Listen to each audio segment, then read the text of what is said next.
2026-এর বিধানসভা নির্বাচনকে সামনে রেখে ফের পশ্চিমবঙ্গে আসছেন কেন্দ্রীয় স্বরাষ্ট্রমন্ত্রী অমিত শাহ। তবে এবার কোনো জনসভা নয়, সম্পূর্ণ নীরব সাংগঠনিক প্রস্তুতিতেই জোর দিচ্ছে বিজেপি। শুক্রবার সন্ধ্যায় কলকাতায় পৌঁছানোর কথা অমিত শাহর। দলীয় সূত্রে খবর, এই সফরে অমিত শাহ অংশ নেবেন দুটি গুরুত্বপূর্ণ সাংগঠনিক বৈঠকে। শনিবার সকাল 11:10 বারাসাতের ব্যারাকপুরের আনন্দপুরী মাঠে প্রথম বৈঠক।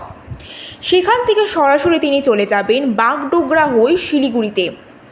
গোসাইপাড়া মাঠে উত্তরবঙ্গের সাংগঠনিক বৈঠক সেরে দিল্লি ফেরার কথা।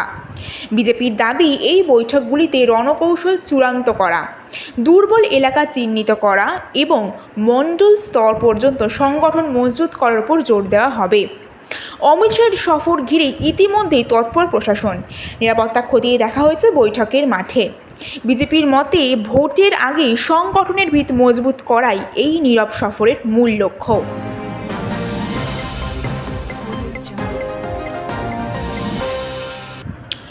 ডেবরার তৃণমূল কংগ্রেস বিধায়ক এবং প্রাক্তন আইপিএস অফিসার হুমায়ুন কবিরকে শুনানিতে হাজির দিতে নির্দেশ দেওয়া হয়েছে।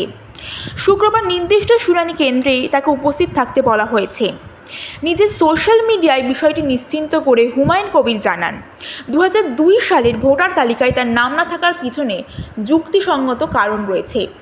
সেই সময় বিদেশ মন্ত্রকের নির্দেশে রাষ্ট্রসংঘের ডেপুটেশনে ইউরোপে কর্মরত ছিলেন তিনি।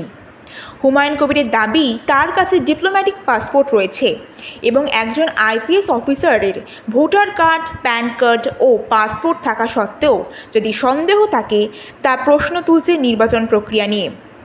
তিনি আরও জানান, শুনানিতে ভারতীয় নাগরিকত্বের প্রমাণ হিসেবে আইপিএস নিয়োগপত্র এবং পেনশন পেমেন্ট অর্ডার জমা দেবেন। নির্বাচন কমিশনের সামনে নিজের পরিচয় এবং নাগরিকত্ব সংক্রান্ত সমস্ত তথ্য স্পষ্ট করাই তার একমাত্র লক্ষ্য।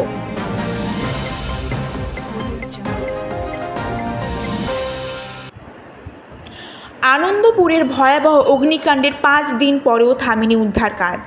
শুক্রবার সকাল থেকে ফের তল্লাশি শুরু হয়েছে।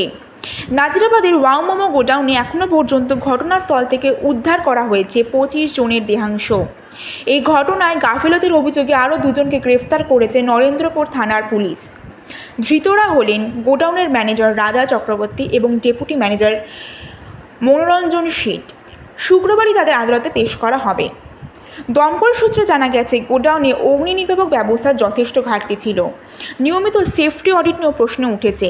এদিকে 27 জন নিখোঁজের ডায়েরি জমা পড়লেও দেহাংশগুলির অবস্থা অত্যন্ত খারাপ হওয়ার কারণে শনাক্তকরণ কঠিন হয়ে উঠেছে। উদ্ধার হওয়া দেহাংশের ডিএনএ পরীক্ষা চলছে।